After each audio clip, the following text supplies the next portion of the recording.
AITA for refusing an expensive gift from my coworker because it felt like a trap only for him to call me ungrateful in front of everyone? Look, I'm not trying to be that guy, but when someone hands you a $400 espresso machine at a team-building retreat in the middle of a ropes course, you'd raise an eyebrow too, right? This whole mess started last weekend and I'm still getting side-eye from half my office. I swear I wasn't trying to make a scene, but now my coworker's telling everyone I'm a stuck-up jerk who spat on his kindness. I just didn't want to owe anyone anything. Am I really the asshole here? I'm a 29-year-old data analyst at a mid-sized tech firm and I like to keep my work life simple. Show up, crunch numbers, dodge the office happy hour invites. My desk is a no-frills zone, laptop, a cactus named Spike, and a cracked mug I've had since college. I don't do the whole let's be work besties thing because, honestly, I've been burned before. A few years back, a coworker got me a thoughtful birthday gift, then spent months hinting I owed her favors. Never again.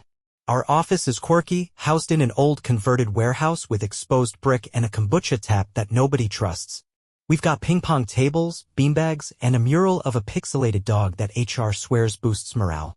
My team's small, about 10 of us, and we're tight enough to joke about deadlines but not so close we're swapping secrets. Enter Josh, 35, our graphic designer who's been with the company 6 months. Josh is a lot. He's got this loud laugh, always wears neon sneakers, and posts TikToks of himself lip-syncing to 80s pop in the break room. He's nice enough, but he's got this vibe like he's auditioning for everyone's approval. Last month, he brought homemade brownies for the team, then pouted when I passed because I don't eat gluten. I didn't think much of it, guys, just eager to please, right? Last Friday, our boss dragged us to a team-building retreat at this forested camp an hour outside the city. Think muddy trails, trust falls, and a cabin that smelled like damp socks. I was already checked out, but I played along to avoid a lecture from HR. Saturday morning, we're halfway through a ropes course, me wobbling on a log bridge, praying I don't face-plant, when Josh, who's belaying me, yells, "Yo, check your backpack." I'm confused but unzip it and find a sleek black box with a bow. It's a freaking Breville espresso machine, the kind influencers flaunt on Instagram. My jaw drops.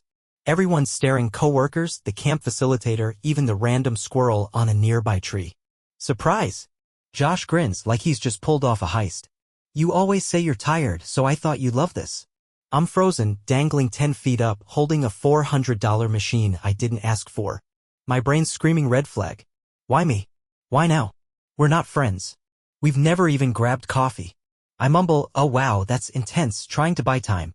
Josh's face is all puppy dog excitement, but something feels off, like there's a string attached I can't see yet. Back on solid ground, I pull Josh aside near the campfire pit, still clutching the box. Hey, this is really generous, but I can't accept it, I say, keeping my voice low. His smile falters. What? Why not? I explain I don't feel comfortable with big gifts from coworkers, it's not personal, just my boundary. He laughs, but it's sharp.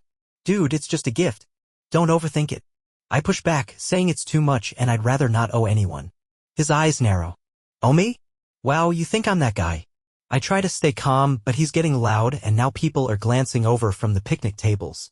It's not about you, I say, I just don't do this kind of thing. Josh snaps, you're acting like I'm bribing you. I was just being nice. I hand him the box, but he steps back, hands up like I've offered him a live grenade. Keep it, man. Maybe you'll learn to appreciate people. Then he storms off, leaving me standing there like an idiot. Our coworker Priya, who's always got her nose in everyone's drama, raises an eyebrow and mutters, harsh dude. By dinner, the vibe's weird.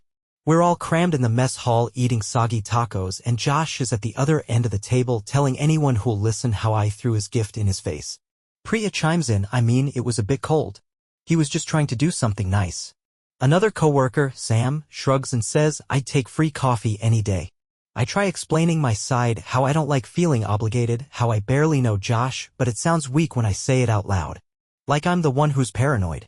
Josh catches my eye and smirks and I swear it's like he's enjoying the chaos. Sunday, back at the office, it's worse. Someone's taped a post-it to my monitor that says, ungrateful espresso. Real mature. Josh is blasting his playlist, acting like nothing happened, but he's clearly milking the sympathy. Priya keeps giving me these pitying looks and Sam started calling me Mr. No Gifts behind my back. I tried texting Josh to clear the air, hey, no hard feelings, just not my thing. Cool? He left me on read. Now I'm second-guessing myself. Was I too harsh? I didn't want to embarrass him, but I also didn't want to play along with some weird power move. My gut says I'm right, but the office gossip machines got me feeling like I kicked a kitten. I'm sitting here at my desk, staring at Spike the cactus, wondering if I overreacted. I just wanted to keep things professional, not start a war over a coffee maker. But now half the team thinks I'm an ungrateful snob and Josh is acting like he's Mother Teresa. Reddit, tell me straight, AITA for refusing the gift, or was I right to stick to my guns?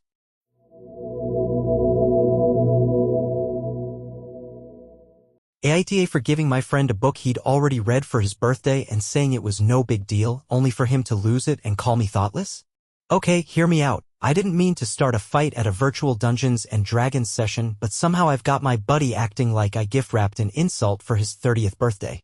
I gave him a book, The Name of the Wind, great book, by the way, and when he said he'd already read it, I shrugged and said, no worries, it's the thought that counts, right? Next thing I know, he's ranting about how I don't care about him, and now our Discord server's a war zone. I'm just trying to keep the party together, but am I the asshole for not seeing this coming? I'm 28, a graphic designer who works remotely, and I've been part of this D&D group for 3 years. We're a weird bunch, scattered across time zones, bonded by our love of rolling dice and arguing about spell slots. Our game night is a sacred Saturday Zoom call, complete with bad lighting, snack crumbs, and someone's cat photobombing the screen. My setup's in my tiny apartment, surrounded by sketch pads and a shelf of battered sci-fi paperbacks. I'm the chill one in the group, think sweatpants, iced coffee, and a vibe that says, I'll roll with whatever. I'm not big on drama, but I'm starting to think I accidentally summoned some. The friend in question is Liam, our group's dungeon master. Liam's 30, a high school history teacher with a beard that screams, I brew my own mead. He's intense but in a good way, plans elaborate campaigns, does voices for every NPC, and once spent an hour describing a haunted forest just to creep us out. He's also super particular. Like, he'll correct you if you mix up longswords and greatswords, and he's got this thing about gifts. Last year, he gave me a custom dice tray with my character's initials carved into it. Thoughtful, right? I got him a mug that says World's Okayest DM. He laughed, but looking back, maybe he didn't love it. We're all tight, but Liam and I go way back. We met at a comic shop in college, bonded over hating the same professor, and started this D&D group when he moved away for work. Our setting's this niche online world, a Discord server called Goblin's Gambit, decked out with channels for memes, character art, and a bot that plays lo-fi tavern music. We've got in-jokes about our paladin's obsession with goats and a running tally of how many times our rogues died, 7, RIP. Birthdays are a big deal here. We'll pause the game to sing off-key and spam the chat with gifts. So when Liam's 30th rolled around last week, I wanted to do something nice. Here's where it goes sideways. I'm broke, freelance life, am I right? So I couldn't swing anything fancy. I remembered Liam raving about epic fantasy novels a while back, so I snagged a used copy of The Name of the Wind from a local bookstore.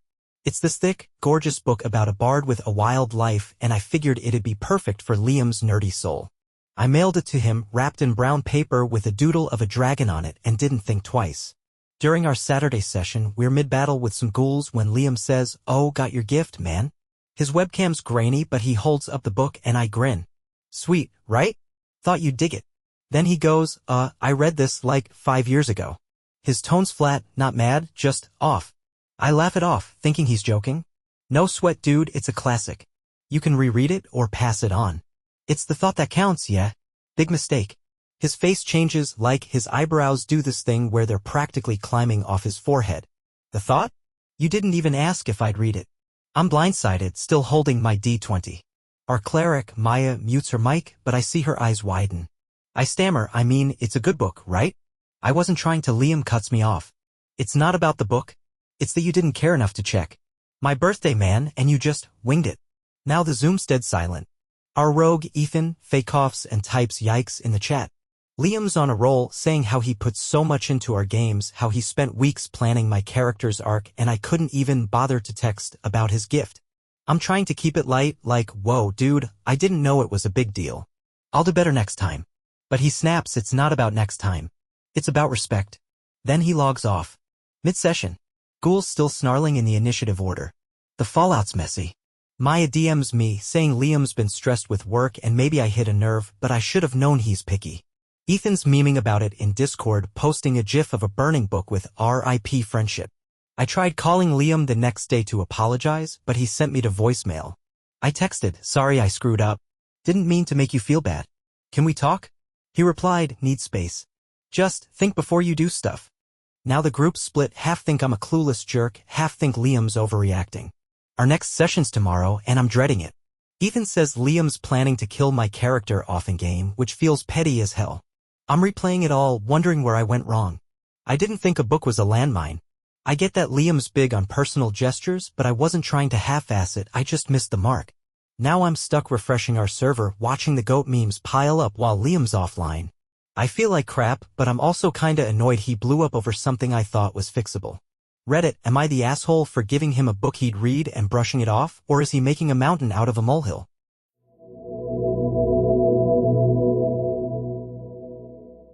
AITA for not thanking my aunt for a homemade sweater I hated only for her to cry and say I broke her heart? I swear I didn't mean to make my aunt sob in the middle of a knitting club Zoom call, but here we are. Last month, she mailed me this sweater, I guess you'd call it, and it's so hideous I couldn't fake a smile. When she asked if I liked it, I dodged the question, thinking I was being polite. Next thing I know, she's tearing up on camera telling everyone I'm ungrateful. Now my phone's blowing up with cousins calling me a jerk. I just didn't want to lie, but did I really ruin her day? I'm 24, a barista and part-time art student living in a shoebox apartment with too many plants and not enough closet space. My life's a juggling act, school, work, and dodging my family's group chat, which is basically a shrine to guilt trips. My Aunt Clara, 62, is the family's craft queen. She's been knitting since before I was born, churning out scarves, hats, and blankets like she's running a sweatshop for yarn. Clara's sweet but intense, with this habit of narrating her projects like they're saving the world. She'll text me photos of half-finished socks with captions like, "These are for your cold feet, missy." I usually just send a heart emoji and move on. Clara's knitting club is her pride and joy, a virtual meetup called Stitch and Sip that's been going strong since the pandemic. It's a mix of her old church friends, some hipster crafters, and a few randos she met on Ravelry. They knit, gossip, and drink wine over Zoom every Thursday, showing off their latest projects like it's the Met Gala for yarn. I got roped into joining a year ago because Clara kept saying it'd bring us closer. I'm the youngest by decades, and my contribution is mostly sipping coffee and nodding while they debate merino versus alpaca. My knitting skills are trash. I made a wonky dishcloth once and called it a day, but Clara's convinced I'm her protege. The sweater saga started 3 weeks ago. I get a package in the mail, no warning, just a lumpy box with Clara's loopy handwriting. Inside is this thing. It's a sweater, technically, but it looks like a Muppet had a seizure in a yarn store. It's neon orange with lime green zigzags, puffy sleeves, and these random pom-poms that dangle like sad Christmas ornaments. It's so scratchy I got a rash just holding it. There's a note, made this with love for my favorite niece. We're to stitch and sip so we can match. I panic. Match? I shove it in my closet behind a ficus and pretend it doesn't exist. Last Thursday's Zoom rolls around and I'm in my usual setup, messy bun, hoodie, and a mug of decaf because I'm not fancy. Clara's beaming, wearing her own version of the nightmare sweater. Hers is purple with yellow stripes, equally cursed. She's showing off a baby blanket she's working on, all proud, and everyone's cooing. Then she turns to me, mid-knit, and goes, "Sweetie, where's your sweater? I've been dying to see you in it." My brain stalls. The chat's quiet and I feel 10 pairs of eyes through the screen. I mumble, it's in my closet. Her face falls a little, but she keeps smiling. Well, go get it. Let's see how it fits. I could have lied, said it was at the dry cleaner or something, but I'm bad at thinking on my feet. Instead, I blurt, it's not really my style, Aunt Clara. But it's, super unique. Big mistake. Her needles stop clicking. She blinks and her voice gets all wobbly. Not your style? I spent weeks on that, picking colors I thought you'd love. I try to backtrack, saying I just mean it's bold, you know? I'm more into neutrals. But she's not having it. You could at least say thank you, she snaps, her eyes shiny. I poured my heart into that and you can't even pretend to care. The Zoom's a funeral now. Linda, the group's grandma type, unmutes to say, "Oh, Clara, she didn't mean it." But Clara's on a roll, tears streaming as she says, "I thought you'd appreciate the effort." I guess I was wrong. I'm mortified, stammering, "I didn't mean to upset you, but she cuts me off. Forget it. I need a minute." She leaves the call and the screen's just her empty chair and a half-finished blanket. The other knitters are silent except for one guy, Greg, who types awkward in the chat. I log off, heart pounding, and immediately call Clara to apologize. Voicemail. I text, "I'm so sorry, I didn't mean to hurt your feelings. Can we talk?" No reply. By morning, my cousin Jess is blowing up my phone, saying Clara cried all night and told the family I rejected her love. Another cousin, Mike, texts, "Yikes, you couldn't just say thanks?" I try explaining I didn't want to fake it and I figured honesty was better than wearing something I'd never touch, but it sounds lame even to me. Now the knitting group's Discord is buzzing with poor Clara vibes and someone posted a meme of a sad cat in a sweater with "when your gift gets dissed." Subtle. I'm spiraling, second-guessing everything. I didn't thank her because I thought gushing over something I hated would feel fake, and Clara's always been big on keeping it real. But maybe I should have just said something nice to spare her feelings. Now I'm the family villain and my plants are the only ones not judging me. I keep picturing her knitting that monstrosity, all excited, and I feel like garbage. Reddit, AITA for not thanking her for the sweater, or was I right to be honest about not liking it?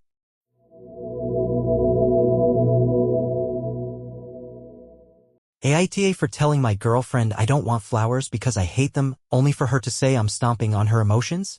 I didn't think asking my girlfriend to skip the bouquets would land me in a Reddit post, but here I am, dodging glares at a pottery class we signed up for as a couple. Last week, I told her I'm not into flowers, never have been, never will be, and thought I was being clear, not cruel. Now she's acting like I rejected her soul and our classmates are whispering I'm a heartless jerk. I just wanted to set a boundary, but did I really screw this up? I'm 27, a sound engineer who spends most days untangling cables in a recording studio that smells like burnt coffee and dreams. My world's loud, mixers humming, bands arguing, so I keep my personal life chill. My apartment's a vibe, thrift store couch, vinyl records stacked on milk crates, and a single succulent I've somehow kept alive. No fuss, no clutter. My girlfriend, Mia, is 26, a freelance illustrator with a laugh that makes dogs wag their tails. She's all color, bright scarves, paint-splattered jeans, and a habit of leaving glitter on everything. We've been together 8 months, and it's been great, mostly. She's got this big, expressive heart, always doodling little comics about us or blasting K-pop while cooking tacos. We met at a zine fest, bonding over weird art and bad nachos, and started dating after she slipped her number into my tote bag with a sketch of a grumpy cat. Mia's super affectionate, always leaving sticky notes with hearts on my fridge or texting me TikTok vids of dancing penguins. I'm more reserved, not cold, just not a fan of grand gestures. Flowers, especially, are my kryptonite. They wilt, they stink, and don't get me started on pollen. Last month, Mia brought me a bouquet of daisies just because, and I tried to play it cool, but they ended up in a closet until I could toss them without her noticing.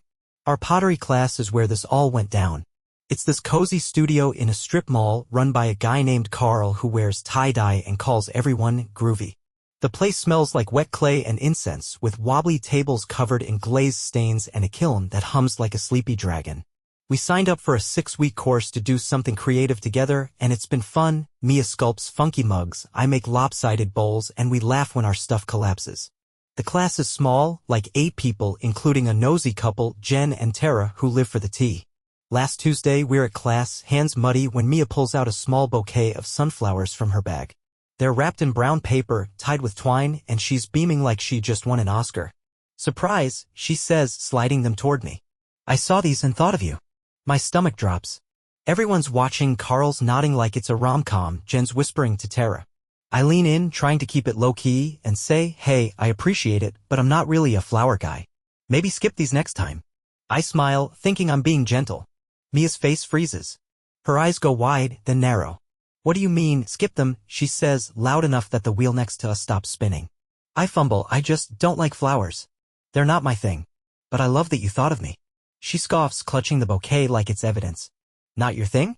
I spent an hour picking these out because they're you, bright, warm. And you're just like, nah."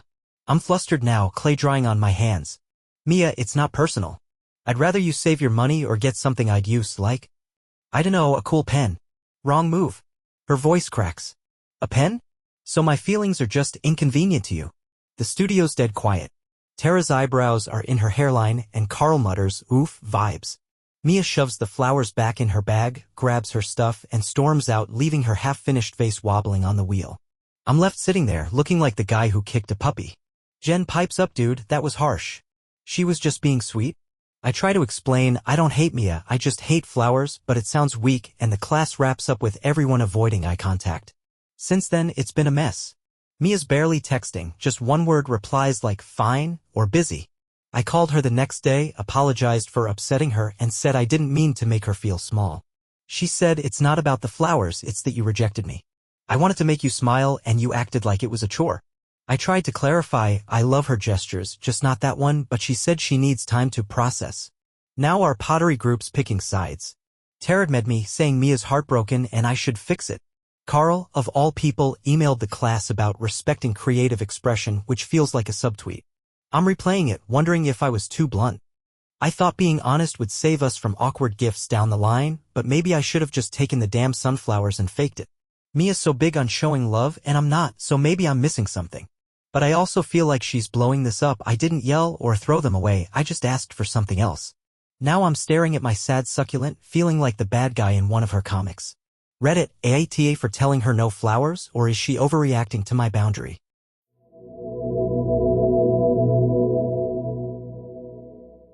AITA for returning a super personal gift from my neighbor because it freaked me out, only for him to call me rude in front of the whole block? I never thought I'd be the guy starting drama at a community garden work party, but last weekend I handed back a gift that felt like it crossed a line, and now my neighbor's acting like I slapped him. It was a custom mixtape, yeah, like actual cassette vibes, and a handwritten letter that got way too deep. I thought I was being respectful by returning it, but he blew up and now I'm the jerk of the cul-de-sac. I just didn't want to lead anyone on. Am I really the asshole here? I'm 32, a freelance copywriter who works from home in a sleepy suburban neighborhood that's equal parts charming and nosy. My house is a rental, small but cozy, with a porch swing I use for late-night scrolling and a fridge magnet collection that's my only flex. I keep to myself mostly, wave at dog walkers, water my neighbor's plants when they're on vacation, that kind of thing. The neighborhood's got this tight-knit vibe, group chats for lost cats, BBQs every summer, and a community garden where everyone pretends they know how to grow tomatoes. I'm not antisocial, but I'm not out here swapping life stories either. My neighbor, Greg, is 40-ish, a librarian with a vibe straight out of a Wes Anderson movie, corduroy jackets, round glasses, and a bike with a basket he rides to the library. He's lived next door for years, always friendly, dropping off extra zucchini or chatting about the weather. Greg's big on community spirit, which I respect, even if his enthusiasm for block parties makes me want to hide. We're not close, but we're cool. Small talk about his compost bin or my bad Wi-Fi. Lately, though, he's been extra chatty, asking about my weekend plans or if I've read some obscure poet he loves. I didn't think much of it, guys, just quirky, right? The garden's our neighborhood's pride, a patchy lot behind the community center with raised beds, a wonky scarecrow, and fairy lights that flicker half the time. Every spring, we throw a work party to prep it, think shovels, mulch, and too much lemonade. I show up to be a good sport even though I'd rather be napping. Last Saturday, we're all there, knee-deep in dirt. I'm hauling compost, sweating through my old Pixies tee when Greg pedals up, all smiles. He's got this retro boombox blasting the Smiths, which gets a chuckle from the retirees planting basil. During a break, he pulls me aside near the sunflower patch and hands me a small package wrapped in brown paper. "Just a little something for you," he says, eyes twinkling like he's Santa. I'm caught off guard but open it. Inside's a cassette tape labeled, "For You," a journey in his neat cursive plus a folded letter. I skim it and my stomach flips. It's not just, "Hey, cool neighbor" stuff, it's paragraphs about how I light up the street and how he's been inspired by my quiet strength. There's a line about watching me read on my porch and feeling connected. I'm standing there, dirt on my hands, feeling like I've been handed a diary I wasn't meant to read. The mixtape's got songs listed on the case, stuff like "You're My Best Friend" by Queen and some indie folk I've never heard. It's thoughtful, sure, but it feels like a love letter from someone I barely know. I freeze, trying to process. Everyone's busy weeding or gossiping, but I feel eyes on us. "Wow, Greg, this is a lot," I say, keeping my voice neutral. He's watching me, all hopeful, so I add, "I'm flattered, but I don't think I can keep this. It's really personal." His face falls, like I've popped a balloon. "Personal," he says, voice sharp. "I just thought you'd appreciate something unique." I hand it back, trying to stay calm. "I do, man, but this feels like more than I'm comfortable with." "No offense." He takes it, but his hands are shaking. "No offense," he snaps. "You're throwing my effort back in my face. That's pretty rude." Now people are looking, Mrs. Carter with her pruning shears, the new couple with their matching visors. I lower my voice. I'm not trying to be a jerk. I just don't want any mixed signals. Greg's eyes flash. "Mixed signals?" I was being nice. "You don't have to make it weird." He storms off toward the compost pile, leaving me holding a trowel like an idiot. The rest of the day's awkward, I catch whispers and Mrs. Carter asks if I'm okay with Greg like I'm the one who started it. By Monday, the neighborhood's buzzing. Greg's been venting in the group chat, not naming me but dropping hints about people who can't accept kindness. I get a text from Sarah, who lives across the street, saying Greg's really hurt and I should have just kept the tape. Another neighbor, Tom, stops me while I'm grabbing my mail and says, Greg's a sensitive guy. You didn't have to shut him down like that. I tried explaining I wasn't mean, I just didn't want a gift that felt like it came with strings, but Tom shrugs like I'm overthinking it. I even met Greg, hey, sorry if I came off harsh. Just wanted to be honest. We good? He replied, I put myself out there and you made me feel small. Thanks for that. Now I'm dodging the garden cruise stairs when I walk my dog and someone left a passive-aggressive post-it on my mailbox, kindness costs nothing. I'm rattled, wondering if I misread Greg's intentions. Maybe he was just being artsy and I turned it into something it wasn't. But that letter felt like a neon sign and I didn't want to fake being okay with it. I'm still finding bits of garden dirt on my shoes and every time I see Greg's bike, I cringe. Reddit, AITA for giving back the mixtape? Or was I right to draw a line?